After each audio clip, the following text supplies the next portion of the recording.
I stood still before the lavish table and realized there wasn't a single chair for me. "Go eat outside like a beggar," my son growled, loud enough for the whole hall to hear. My daughter-in-law laughed, her glass of red wine trembling. I subtly signaled a server, leaned in, and whispered a few words that made him freeze. Then I lifted my head, smiled calmly, and said, "Fine if someone has to leave. It won't be me." Everything stopped for a beat. The clink of silverware, the low laughter from nearby tables, even the soft jazz on the piano all cut out like someone pulled the plug. I felt dozens of eyes land on me. A few guests leaned halfway out of their chairs, openly curious. The server beside me stood tense, his eyes flicking between me and my son as if waiting for a command. My heart pounded, but my face kept the same thin, steady smile, cool to the point of cold. I'm used to hiding a shaking heart behind a quiet exterior. I've had to learn that to survive my whole life. Lucas, my only son, slouched back in his chair, arms folded. The light from the crystal chandelier above washed over a face flushed with pride and anger. Next to him, Paige, my daughter-in-law, leaned back carelessly, pale red lips curved in a mocking grin. I looked at the long table draped in crisp white linen, the gleaming silverware, the crystal glasses filled with fine wine. There were 3 chairs, 2 were taken, and I, the mother of Lucas, had no seat. That single missing chair, that deliberate absence was the deepest stab. It said more than anything Lucas had just thrown at me. What did you just say?" I asked, steady but hoarse. I tried to stop the tremor in my wrist. Lucas smirked. "You heard me. There isn't a seat for you here. This isn't your place. If you want dinner, there are plenty of diners outside. You fit in better with them." Paige tilted her head, voice syrupy to the point of shameless. "He's just being honest, Nora. Not. Everyone can afford this place or has the style to sit at this table." I took a slow breath. My chest burned like it was on fire. But I still signaled to the young server who'd been hovering since I walked in. I leaned close and whispered a few words. I saw his lips twitch, eyes go wide, then he nodded hard and slipped through the door to the kitchen. I knew the audience, the guests watching, were waiting to see what I'd do. I could feel the expectation thicken in the room. Lucas sneered, clearly thinking I'd ask the server to fetch me a chair, a gesture he'd call pitiful and embarrassing. But he didn't know. He had never known that the power play tonight wasn't in his hands. I set my small leather clutch on the edge of the table, letting it land with a deliberate click. Then I smiled, tilted my head, and said the line that surprised even me with how calm I sounded. "Fine if someone has to leave. It won't be me." Paige laughed out loud so sharp that an older couple at the next table turned fully to stare. Lucas scowled, voice harsh. "What are you even saying? Who invited you here? Who's paying for this dinner?" "Me." "So what right do you think you have to say that?" I raised an eyebrow and didn't answer right away. Instead, I picked up the glass of water the server had just set down, took a small sip, and tried to keep my hand from shaking. Setting the glass back, I looked straight into Lucas's eyes, the same eyes I used to kiss on his forehead when he fell asleep in my arms as a child. Now they were only cold, disdainful, even unfamiliar. "Why did you invite me here today?" I asked, even and calm. Lucas barked a short laugh, edged with a bitterness I'd never heard from him before. "To make you understand. To make you see the difference." I climbed up. "I live in a world of success, of class, and you—" He glanced down at the old emerald blue dress I'd chosen for tonight. "You're still just an ordinary old woman in a cramped apartment buying end-of-season bargains. I don't want anyone thinking that's where I come from." Somewhere farther off, I heard a guest drop their silverware onto a plate.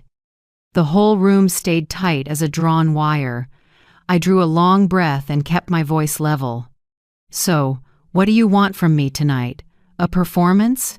Lucas waved a hand. Call it a wake-up call. To remind you of your place. Paige added softly, but loud enough to hear. Nora, you should be grateful Lucas even let you step in here. Someone else wouldn't have invited you at all. My throat tightened, but in that same instant, a quiet flame rose in me. I scanned the room, tables glowing with candlelight, curious faces, eyes glinting with expectation. I knew every word I was about to say, every move I was about to make, wouldn't just answer Lucas and Paige. It would be my statement to this entire room. But I didn't rush. I let the silence stretch so Lucas would think I was crumbling. I let him believe he'd won again. Meanwhile, my heart hammered, because in just a few minutes, the truth I'd kept for so long would change everything. The young server returned, cautious-eyed. He set a small envelope on the edge of the table, bowed slightly to me, then slipped away. I laid my hand on the envelope and slid it toward me like it was just a check. Lucas frowned but didn't ask. Paige lifted her brows, nosy. I brushed the envelope's edge, then looked up and smiled at Lucas. It wasn't the patient smile of a mother being looked down on anymore. It was the smile of someone holding a secret neither of them had guessed. My fingers smoothed the envelope, the smile still on my lips, while a rush of memories crashed over me. This envelope didn't just hold numbers or cold paperwork. It carried all the years I'd swallowed tears drop by drop to raise the boy sitting there, who now looked down on the woman who gave him life. When I was young, I never thought life would veer this way. I met my husband at 19, married early, and believed we would live simply forever. But fate isn't gentle. He died suddenly in a car accident when I was 40, leaving me with a teenage son and piles of debt from the little shop we'd tried to run. The day I buried him, I almost gave up. But when I looked at Lucas's still young face, I knew I had no right to collapse. I had to keep going, not just for me, but for him. So I began the long grind. Mornings I worked the front desk at a small law office, nothing glamorous, answering phones, sorting files, bringing coffee. Evenings, I cleaned offices for an accounting firm. The cold neon lights, gray concrete floors, and the squeal of the copier became my soundtrack for years. On weekends, I washed dishes at a little family-run Italian place in the neighborhood, my hands always cracked from dish soap. There were nights I slept only 3 hours. When the alarm rang at 5 a.m., I'd sit up, aching head to toe, and tell myself, "Get up, Nora, don't stop." At first I thought I was just working to survive. But then I started paying attention. At the Italian place, I watched how the head chef barked orders, how servers smiled at guests even when exhausted, how the owner kept the books. I memorized every detail like a student cramming, quietly stuffing it all into my head. That's when I realized every small role in a restaurant is a vital link, and if I understood them all, I could grasp the whole picture. While I was learning, Lucas was still a boy who needed dinners and textbooks. Some days he came home upset because he couldn't afford a field trip with his class. My heart broke, but I gritted my teeth. I chose to sell my wedding ring, the only keepsake of my husband, to pay Lucas's first year of college tuition. That night I cried silently in my room, but the next morning, when Lucas saw the paid receipt, he hugged me and whispered, "I promise I'll never make you." Ashamed of me. I believed him. But time changes everything. Lucas got into a prestigious university. I cried right there at orientation. I was so proud. He slipped easily into a new world with friends from wealthy families. I noticed he grew embarrassed when his friends learned I did manual work. When I dropped off homemade food at his dorm, he'd lower his voice. "Mom, don't talk much about your job, okay? My friends don't need to know." I just smiled and nodded, but inside it felt like someone squeezed my chest. After graduation, Lucas landed a job at a big corporation. I was thrilled for him, telling myself all the sacrifice had paid off. But the distance grew. The calls slowed. Family dinners faded. I became a faint shadow in the dazzling life he was building. Even then, I kept working at that little restaurant, but not just at the sink. I asked to move to serving, then to the kitchen. I learned to manage invoices, to negotiate with suppliers. Once, I spotted a wire short that almost caused a fire and handled it in time. The owner trusted me more after that. I never stopped learning. I read management books, watched training videos, attended free workshops. Every extra dollar, I saved and invested small steps, one after another. And then one day, I could stand in the same kitchen where I'd once washed dishes, but this time as the person in charge. By then, Lucas was rising fast on his own path. The boy who'd hugged me in our tiny apartment now lived in a big house in an upscale suburb. He drove an expensive car, wore tailored suits, and had a wife from a wealthy family. I hoped somewhere deep down he still remembered the nights we ate cup noodles when there were only a few dollars left in my wallet, but the look in his eyes today at the Golden Laurel held no trace of that memory. Only contempt, as if I'd never been anything but a burden. I rested my hand on the envelope again, feeling the smooth, cool paper under my fingers. Every character inside was the result of decades of labor, learning, and endurance. I didn't need to brag. I'd never needed to prove my worth to anyone. But tonight, I knew the secret I'd guarded for years would be the sharpest blade to cut through the rope of arrogance strangling my son. I drew a quiet breath and let out a sigh only I could hear. All the sweat, all the nights crying in the dark, all the moments I wanted to quit had gathered to bring me to this moment. Lucas thought he had humiliated me.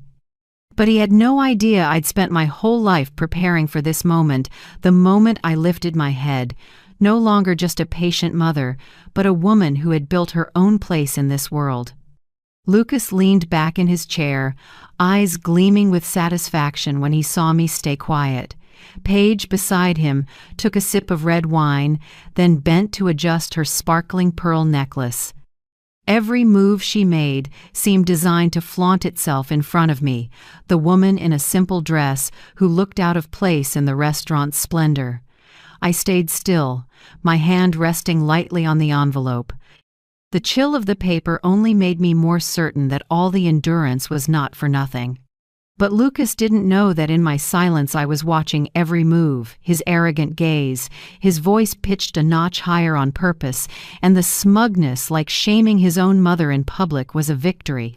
"You know," Lucas said with a hint of mockery, "just this one bottle of wine is more than $700. That's about your entire month's salary." He laughed, short and dry, like a blade cutting into my chest. Paige placed her hand on her husband's arm, pretending to hold him back. "Honey, don't be too harsh. It's not her fault. She's just not used to this kind of place." I tilted my head at her. That syrupy voice sounded protective, but every word carried a cruel sting. I didn't answer, just smiled, and that smile must have bothered Paige, because I saw the corner of her mouth freeze for a second. Lucas pressed on, as if to make sure I had no way out. "Mom, do you really think you belong here? Look around. These are successful, high-class people. You being here just makes us more embarrassed." Whispers rippled from table to table. I could clearly feel dozens of eyes tracking us. A few guests looked at me with sympathy, but more were eager, waiting like they were watching a drama headed for a payoff. I took a deep breath. The pain surged up in my chest, but I clamped it down. This wasn't the time to collapse. "Lucas," I said slowly, each word dropping like a hammer, "do you really think money is the only measure of a person's worth?" He gave a derisive laugh. "No, Mom, but it's the most important one. In this world, you either have it or you don't, and clearly, you're in the second group." Paige laughed out loud this time, not even pretending. "Come on, Nora. Don't blame Lucas. He just wants you to face reality. Everyone knows you live on a tiny pension in a tiny apartment on the edge of the city. We're in different worlds, just accept it." I looked her straight in the face. "Different worlds? Maybe. But Paige, sometimes the biggest gap isn't money. It's how people treat each other." She hesitated, then turned away, pretending to fuss with her wineglass. Lucas, on the other hand, slammed his hand on the table, making the silverware clang. "Enough, Mom. This is my promotion celebration. I invited you to witness my success, not to listen to empty lectures. If you're uncomfortable, the door is right there." A chill ran down my spine. The child I once cradled, the one I stayed up all night with when he was sick, was now throwing me out of this place in front of everyone. I was quiet for a few seconds. Then I signaled to the server standing nearby. He hurried over and bowed politely. I leaned in and whispered a few words.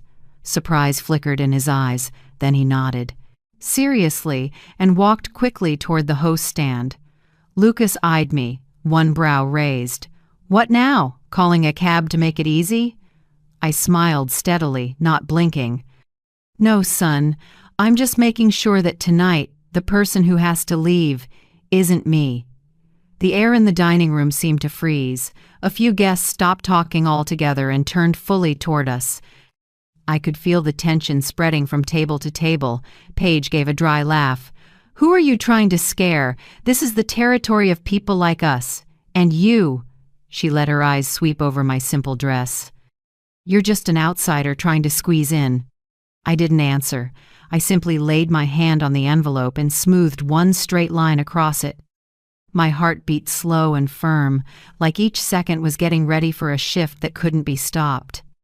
In the soft golden light, I saw more clearly than ever the distance between me and them, a distance not made of money but of the arrogance etched into my son's eyes. That distance was the chasm splitting a mother and child, a chasm I knew I would force Lucas to face tonight. I lifted my head, kept the smile, and let the silence stretch. Because I knew the next few seconds wouldn't belong to Lucas or Paige anymore, they would belong to me. The dining room stayed taut and quiet after the back and forth between me and Lucas. I sat straight, hands lightly on the envelope. The air was so thick it felt like it could be sliced. I looked around and caught strange looks, no longer just curiosity, but focused watching with a hint of respect. The young server nearby, hesitant a moment ago, now bowed deeply to me. He whispered, "Ma'am, if you need anything, just say the word." His tone wasn't the usual scripted politeness, it carried something different, a kind of deference. Lucas frowned. "What's wrong with him? Why is he being that respectful to you?" He stared at me, suspicious. Paige scoffed, brushing it off. "He probably just feels sorry for her." He saw us putting her on the spot. But I noticed a few other staff glance my way, then give small nods. They didn't say a word, but their eyes held a familiarity, like I wasn't some random walk-in from the street. I slowly took a sip of water, letting the silence settle on the table. Inside me rose a strange mix, half sting, half calm. I knew what I'd planted over the years was starting to bloom, even if Lucas and Paige had no idea. Suddenly, a middle-aged man in a light gray suit approached. Tall, steady, unhurried. It was Oscar, the longtime manager of the Golden Laurel. I recognized him right away, his face older than the last time we met, but the eyes the same. Composed, clear, and loyal. "Good evening, ma'am," Oscar said in a deep, respectful voice. "Is everything all right?" I smiled slightly and nodded. "It's fine, Oscar. Thank you." Lucas knit his brows, glancing between us. "Hold on. You know my mother?" Oscar paused, then answered briefly, "We've known each other for a long time." He didn't explain further, but it was enough to stir the room. Paige jumped in, her gaze cold. "Known her for a long time? Why would a restaurant manager know her?" Oscar didn't reply. He simply bowed to me and stepped back, leaving Lucas and Paige frozen with questions. I could see confusion rising in their eyes. Not just them, nearby guests had started whispering. A woman in a red dress murmured to her husband, "Look, the manager rarely comes out himself." And he just greeted that woman personally. The husband nodded, eyes narrowing at me. Lucas turned fully in his chair and stared. "Mom, What are you hiding from us? Why are the staff treating you like that? I didn't answer right away. I let the silence hang, a mirror for the impatience in his eyes. I saw his hand tighten around his wine glass, his fingers shaking. Paige pressed her lips together, eyes locked on the envelope in front of me. I sighed lightly and said slowly, "Not everything can be seen with the naked eye, Lucas. Some things you only notice when you really pay attention." Paige snorted. "Sounds like cheap philosophy." "Cut it out, Nora. Don't pretend to be mysterious. We know you have nothing but an old apartment and a tiny pension. Don't think a few polite staff make you important." I lifted my face and met her eyes, calm. "If you think everything is just surface, then you've never understood me." That made Paige falter for a beat, then she turned away and took a quick sip of wine to hide her unease. Just then, a group of servers walked by with the main courses. I noticed the lead young and new set plates in front of Lucas and Paige briskly, but when he set mine down, he paused, bowed lower, and said softly, "Please enjoy your meal." "Ma'am." His voice trembled, like he was serving someone above the regular guests. The clink of cutlery continued around the room, but I could feel a different current spreading. Lucas and Paige felt it too. I saw the restlessness in their movements. Lucas kept shifting in his seat. Paige twisted her napkin tight in her hand. In that moment I felt both hurt and light. Hurt that my son and daughter-in-law had to sit in this confusion. Light because I knew the truth was unfolding on its own. I didn't have to rush it. Lucas suddenly slapped the table, impatient. "Mom, say it. What did you do? Why is everyone looking at you like that?" I closed my eyes briefly, then opened them and looked straight at him. "Be patient. Sometimes to learn the truth, you have to learn to wait." Paige shot to her feet, her chair screeching on the floor. "I don't need to wait. I want to know right now." "Nora, what game are you playing here?" The whole room paused for a beat. Some diners turned fully toward us, not just curious anymore, but watching like a play had hit its peak. I stayed seated, smiling calmly. If you're that eager, open your eyes and look. The truth often shows up in small things. You just have to pay attention, and you'll see. Paige froze, breathing fast. Lucas looked around, eyes glued to every staff member quietly watching, to every sideways glance from nearby tables.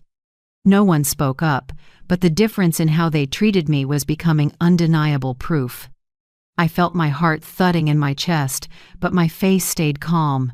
I knew the battle tonight wasn't over.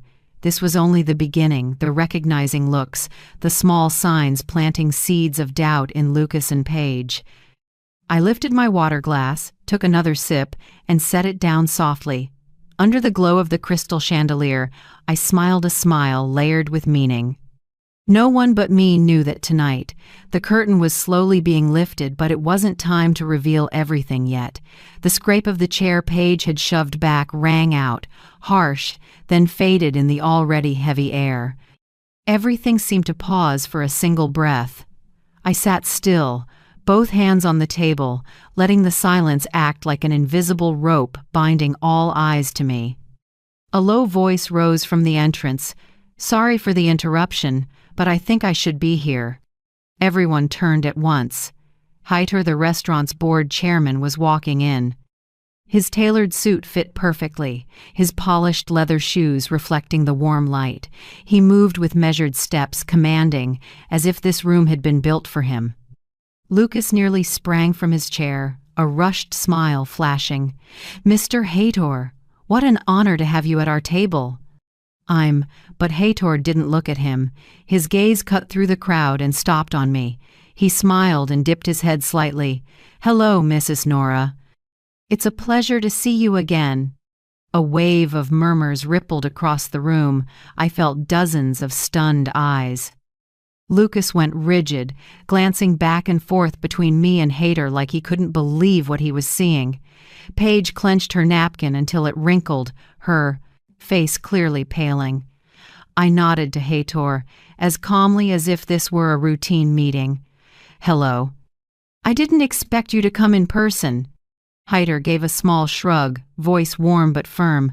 "I heard there was a misunderstanding. To me, your presence is never a small matter." The room buzzed again. Some guests leaned so far forward they were practically out of their seats, eyes wide like they were watching a gripping movie scene. Lucas finally managed to speak, voice cracking. "Mom, you know him? Why did Mr. Hator call you Mrs. Nora?" Paige jumped in, rushing her words. "It must be a mistake. It can't be." Hator turned to them, his eyes stern. "There is no mistake. Without Mrs. Nora, the Golden Laurel wouldn't exist for you to be sitting in it today." The sound in the dining room dropped like a stone into water. I saw Lucas struggle to breathe. Paige froze solid. I slowly opened the envelope still in front of me. The rustle of the papers inside rang out, sharp as an alarm for a truth that could no longer be avoided. I slid them toward Lucas and said evenly, "If you need proof, take a look." His hands shook as he picked them up. Ownership certificates, contracts bearing my signature, official seals clear as day. Each sheet cut into the arrogant shell he'd worn for so long. "No, no way," he whispered, eyes locked on the black words on white paper. You bought this restaurant?" Hator nodded. "Not just this one. Mrs. Nora has quietly invested, sustained operations for years. We're fortunate to have her." Paige snatched a page, skimmed it, then gave a brittle laugh. This has to be fake. Some cheap setup." Hator cut in, voice hardening. "Ma'am, I personally signed that contract. If you doubt it, I'll confirm it in any court you choose." Color flooded Paige's face, anger and fear flashing in her eyes.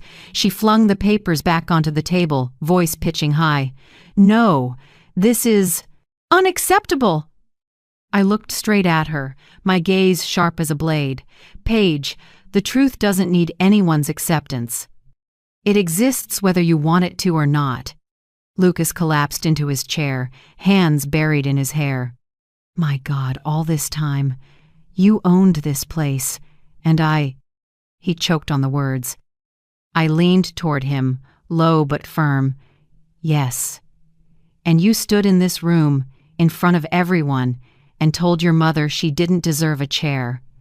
Do you understand what you just did, Lucas?" He shook all over, eyes reddening. Paige stammered. You hid this from us. You set this up to humiliate us." I sat straight and looked at both of them. "No, I never wanted to humiliate anyone. But I had to let the truth speak because you went too far. Tonight, you pulled your own masks off in front of everyone."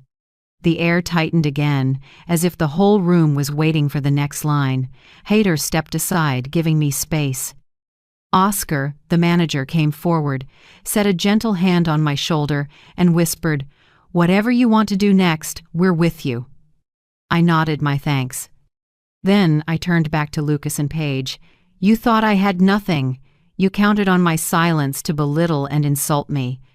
But starting tonight, you'll face a different truth. I'm not just an old woman in a small apartment. I'm the one who built, preserved, and holds the right to decide far more than you imagined." Applause rose from a corner of the room. An older guest stood and lifted his glass toward me. "You've taught all of us a valuable lesson." The clapping spread, rolling like surf. I sat still, heavy-hearted yet light. At last, the secret I'd guarded for years was out. There was no room left for denial.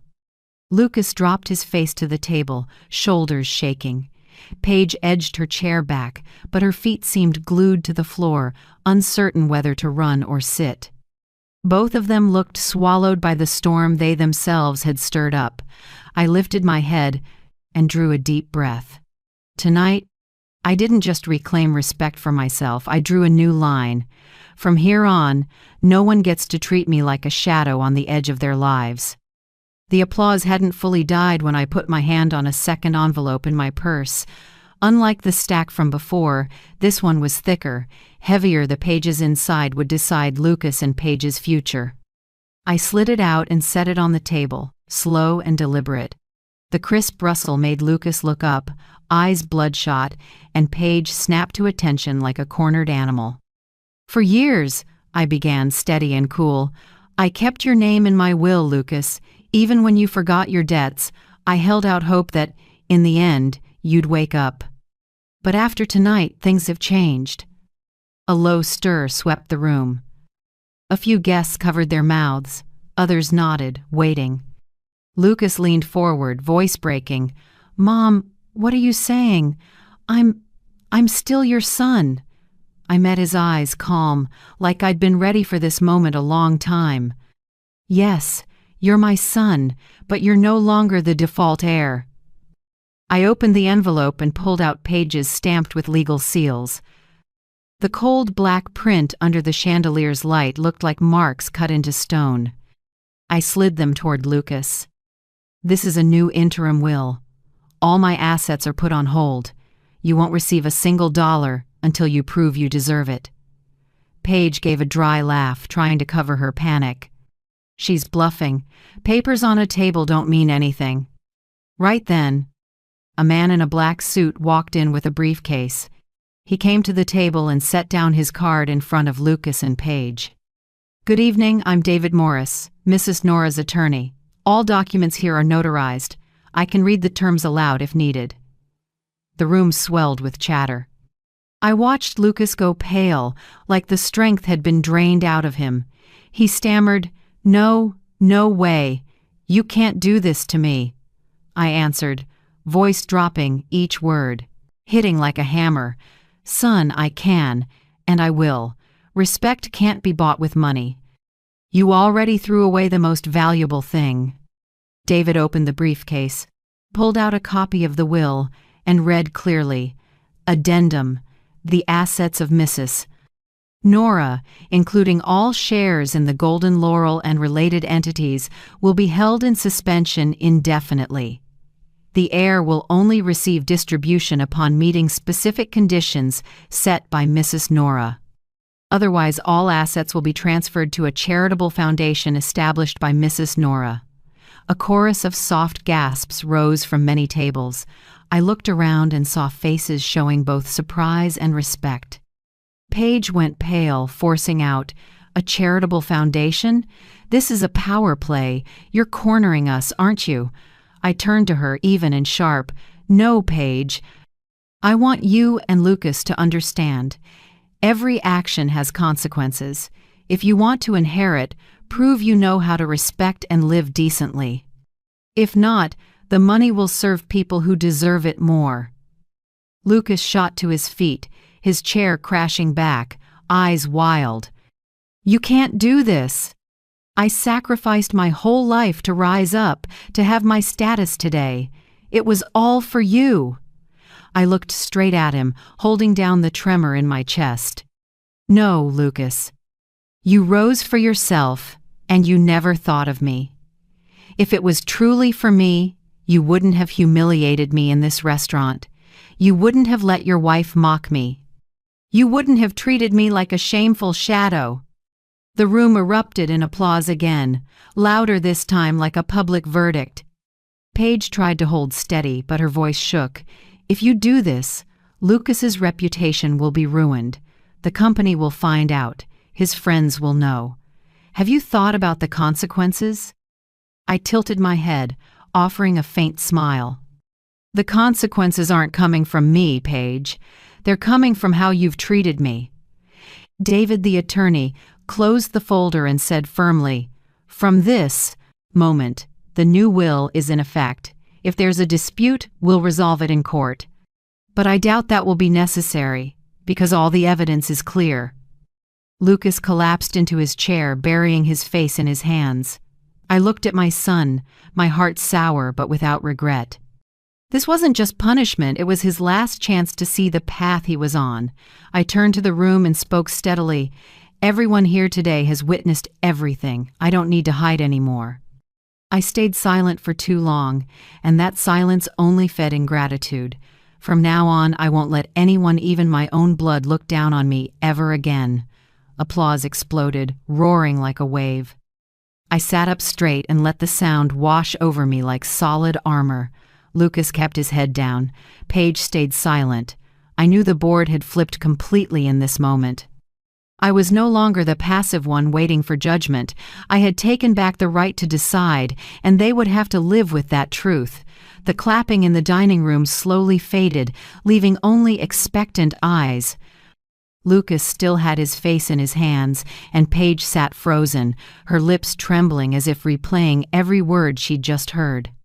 I took a long breath, set my hand on the documents in front of me, and rose to my feet. "Lucas, Paige," I began, firm but not harsh, "I won't shut the door on you forever. But any door opens only if you prove you've truly changed. And to do that, I'm setting 6 conditions. These 6 conditions will determine whether you still have a chance." The air seemed to thicken. A few guests leaned forward like they were watching a serious hearing. Attorney David sat quietly, pen in hand, ready to record. Lucas lifted his head, face twisted with despair. "What conditions?" "I'll do anything." I looked at him for a long moment without blinking. "Don't promise yet. Listen first, then decide." I held up one finger. "First, the 2 of you will volunteer at a nursing home for 1 year, every weekend. Not just signing in to check a box, you will directly care for, talk with, and share time with the people who've been left behind. You need to understand the loneliness of old age, the same loneliness I've felt since you pushed me out of your lives." Paige flinched, ready to object, but my look made her bite her lip and keep quiet. I raised a second finger. "Second, you'll leave your luxury house and live in a modest apartment on a budget of $4,000 a month. That's not little, but it's just enough to remind you that living decently doesn't require showing off. I want you to relearn humility, the thing you lost." Lucas trembled, voice catching. "But Mom, the house." I cut in, voice sharp as a blade. "The house matters less than the lesson you need to learn." I lifted a third finger. "Third, Lucas, you will work at one of my restaurants. Not as a manager, not in operations, as a server. You will carry trays, greet guests with respect, and handle complaints. Only when you feel that will you understand where I started and respect the people you used to look down on." A hush of whispers spread through the room. Many people nodded. Lucas sat frozen, his knuckles white. I raised a fourth finger. "Fourth, you will write 2 public apology letters. One to your company where you bragged about your poor mother as if it were a stain. One to the local newspaper to apologize to seniors for belittling them. If you truly want to repair your reputation, start with honesty." Paige swallowed hard, and Lucas squeezed his eyes shut as if taking another blow. But I wasn't done. I held up a 5th finger. "Fifth, for the next year, you will visit me every week. Not a check-the-box visit, real time, dinner together, conversation, listening. You must learn to see me as a real person, not a shameful shadow you avoid." My eyes held both of them. "If you show up stiff and fake, I'll know." I watched. "You grow up, I can tell what's real and what's not." Finally, I opened my hand, letting the 6 fingers fold into the declaration. "Sixth, the most important condition. During that year, if you slip even once, disrespect me, or fall back into your old ways, every bit of my assets will immediately go to the charity. There will be no other chance." The room went dead silent. You could hear cutlery click from a far table. Paige blurted, voice breaking, This is a sentence, not conditions." "No one can endure that." I smiled without a trace of tremor. "Paige, if these 6 conditions are too much, you're free to walk away. But if you truly want to prove yourselves, stay and start from the beginning." Lucas hung his head, then suddenly looked up, eyes red. "Mom, I'll do it. I promise I will." I don't want to lose you. I don't want to lose everything. I looked at him, my chest tight, but I kept my sternness. You don't need to promise, Lucas. You just need to do it. A year will prove everything. Attorney David signed, his tone formal. All conditions have been added to the will's addendum. If they fail, all assets will transfer to the charity according to the law. Whispers rose again, but this time with many approving nods across the room. I sat down and took a sip of water, the coolness easing my throat. Tonight, I hadn't just flipped the board, I'd set my son on a narrow path where he must choose between dignity and loss. Lucas and Paige looked at each other, desperate, but in Lucas's eyes I saw a faint light I hadn't seen in a long time, genuine remorse. And this was only the beginning. In the days after that fateful dinner at the Golden Laurel, something heavy seemed to settle over our lives. No more arrogant texts from Lucas, no more party invites laced with condescension. Instead, I got awkward calls, hesitant voices, and sometimes long, suffocating silences. A week later, the first condition kicked in. Lucas and Paige had to leave the spacious suburban house where every room looked like a page from a design magazine and move into a modest apartment in a working-class complex. I was there the day they moved, not to supervise, but to witness the start of change with my own eyes. A small moving truck pulled up, workers carrying out box after box. The oversized art, the leather armchairs, even Lucas's wine collection all had to stay behind. Paige stood in the doorway clutching a small box, eyes red. She didn't cry, but every strand of hair on her head seemed to protest, leaving comfort. Lucas stayed quiet, face ashen, his hand trembling as he locked the door for the last time. At the new apartment, the contrast was stark. Narrow stairs, peeling paint, the smell of fried onions from the downstairs kitchen drifting up. Inside, the living room barely fit a worn sofa and a small wood table.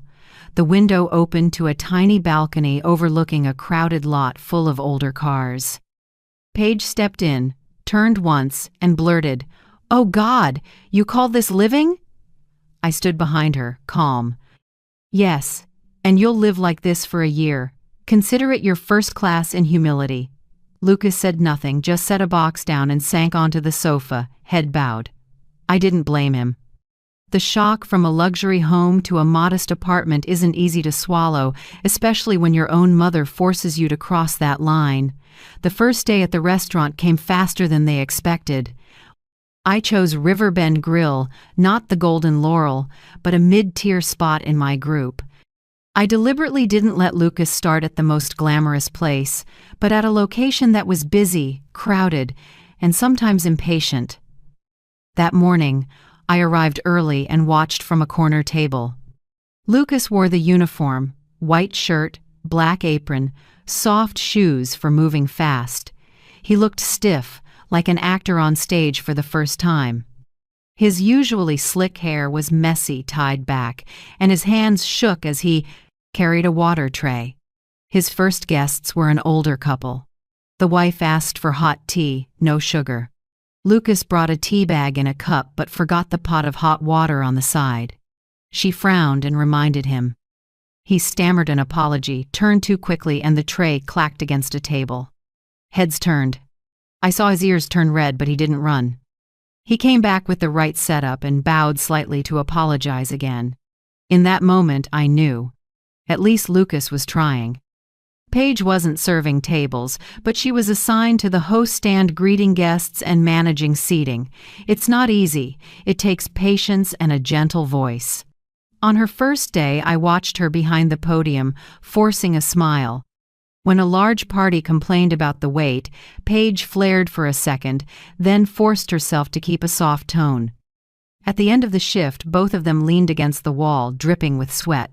Lucas muttered, "Mom, I had no idea this job was this hard." I just nodded. Hard, but necessary.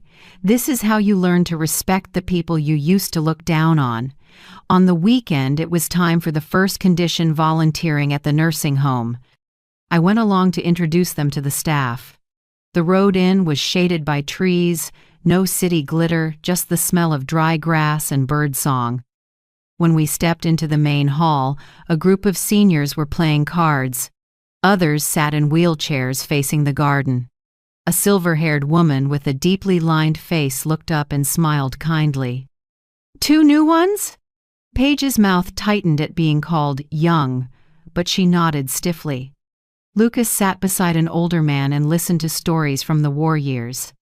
I sat farther back and watched, and a thin line of hope rose in me. Maybe, just maybe, they would begin to understand the value of simply being there. That night, I went home and sat in my old armchair.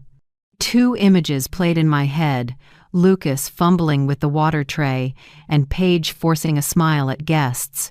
It wasn't a benefit victory, just the first steps on a long road, but each step, shaky as it was, still mattered. I knew there would be moments when they faltered, even rebelled. But I also knew the road couldn't be any shorter.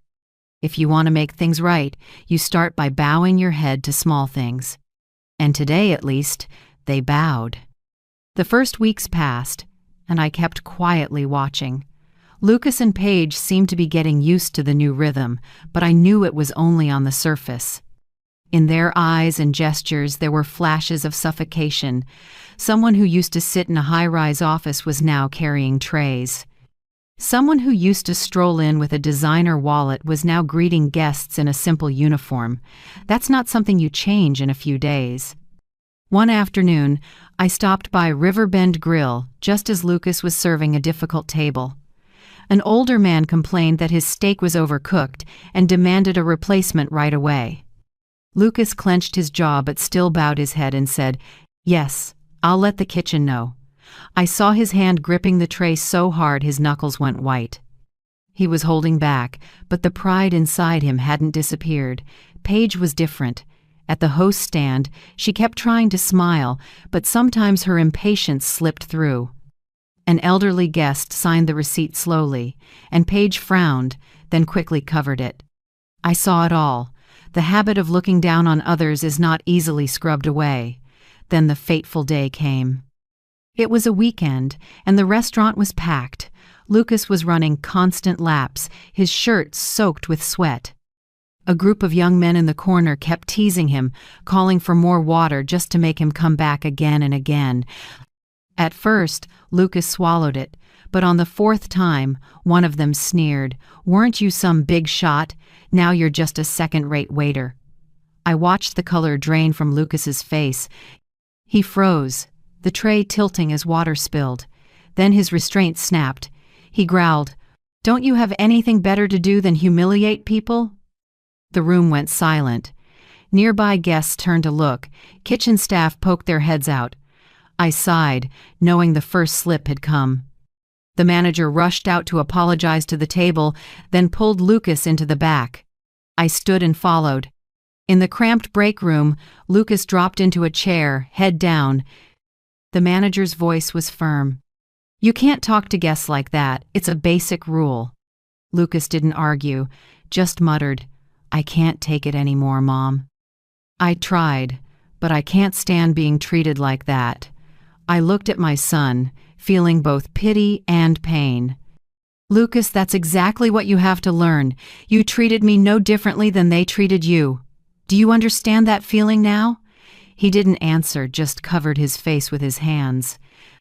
But the slip didn't stop there.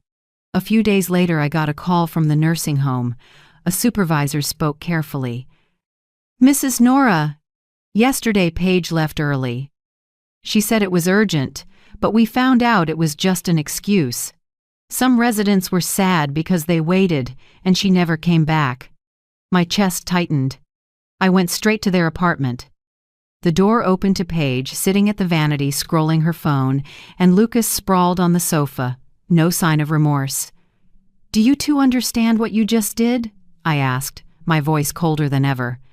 Paige startled, then quickly defended herself. "I was just tired. I'll make it up another day." I walked into the living room and looked her in the eye. "No, Paige. This isn't about counting sessions. When you leave them, they remember. When you let them down, that disappointment sticks." You just proved that responsibility means nothing to you. Lucas sat up, trying to explain. Mom, we just started, we need time.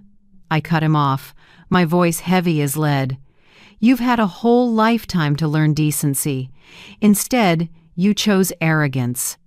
I gave you a year, and in the first, a month, you've already slipped. The room fell into silence. Paige bit her lip. Lucas lowered his head. I knew they were afraid of losing everything, but fear doesn't equal change.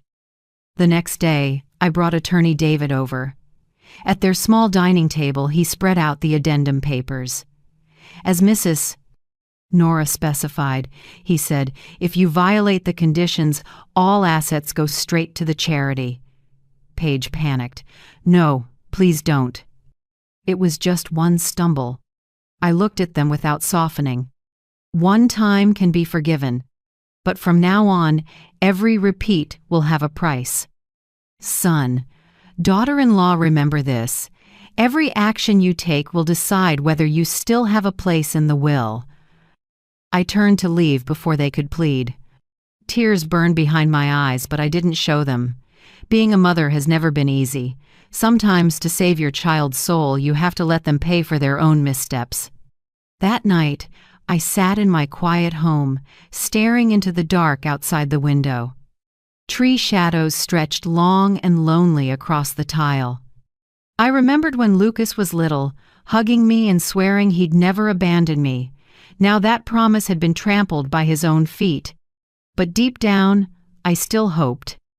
Would this slip be a wake-up call, or just the first step toward collapse?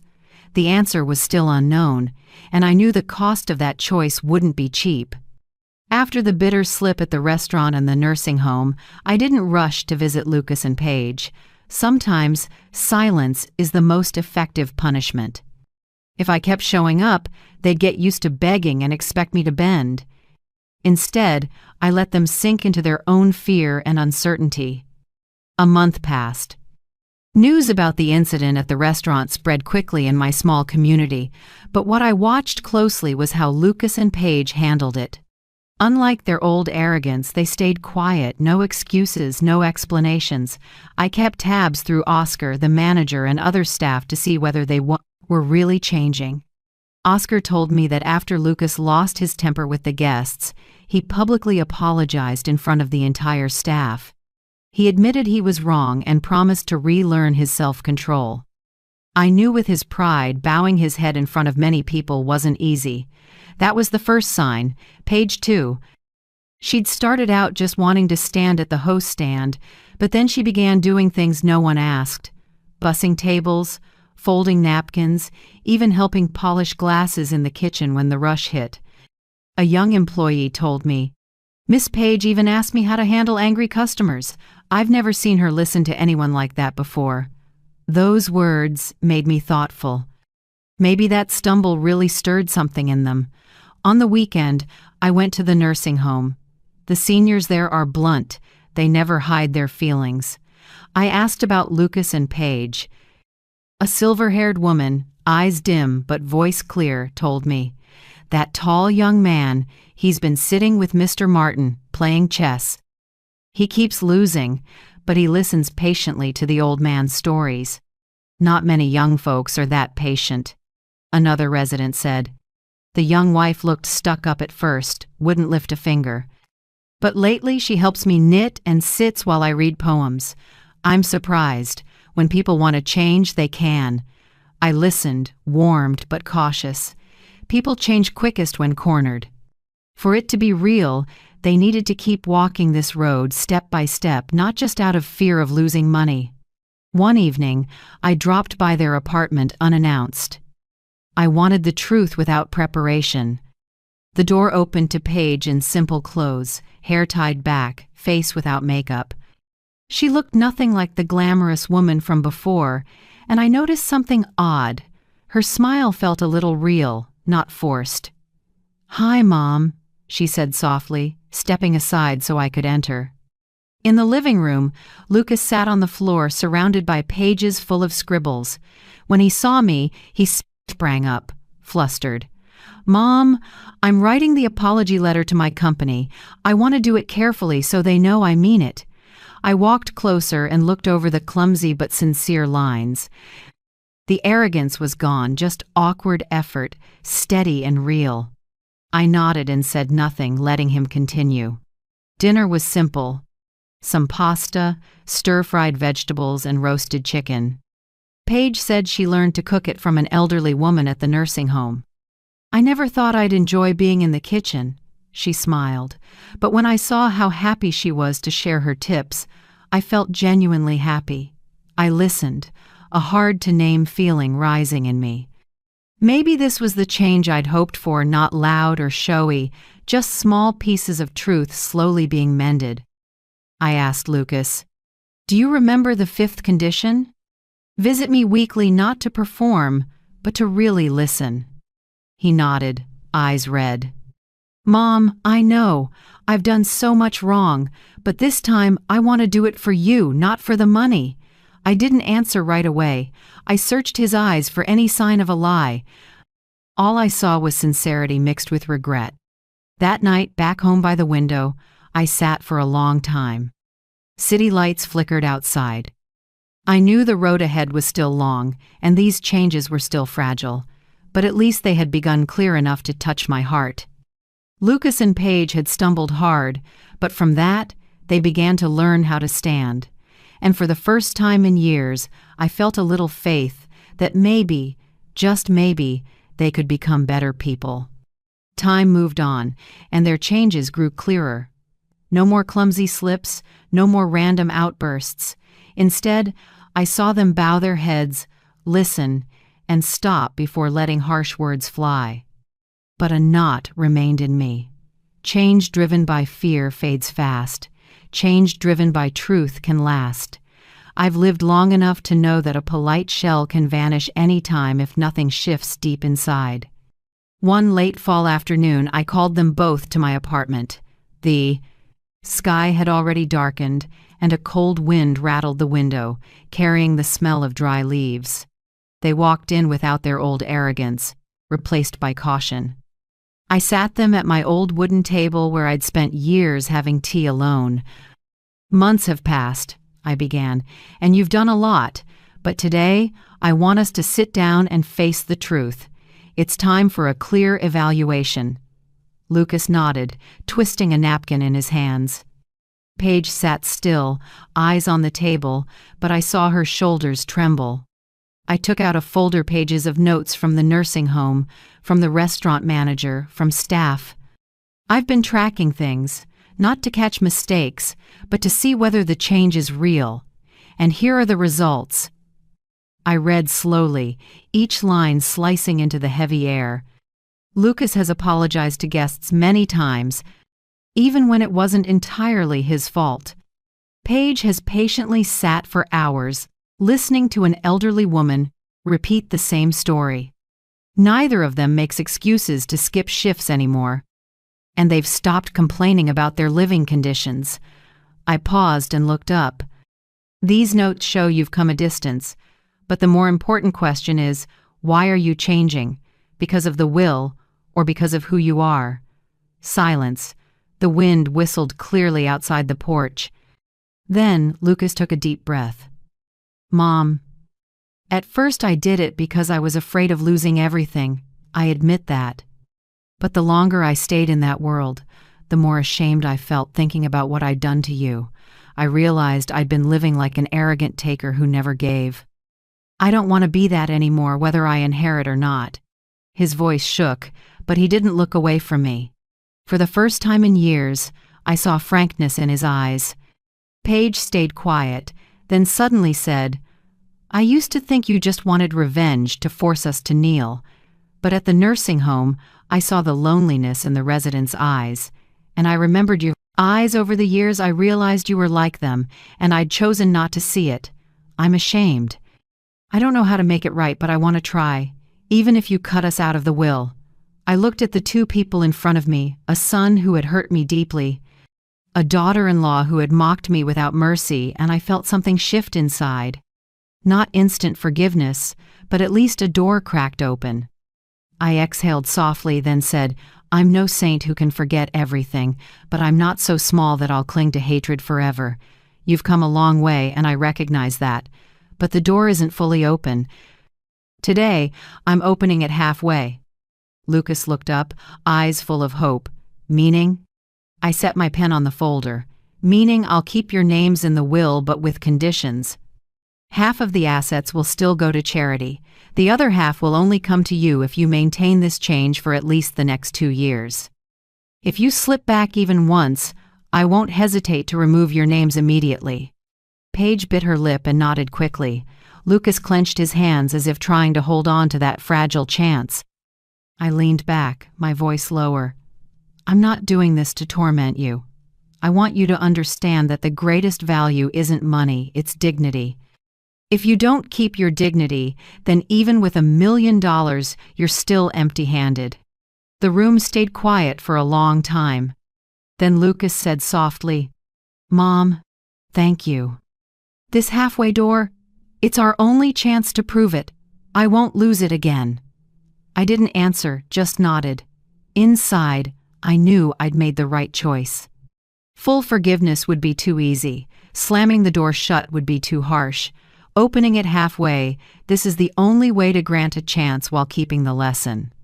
That night, after they left, I sat alone in the quiet room. The desk lamp cast light across my wrinkles, as clear as the milestones of a life. I knew this journey wasn't over.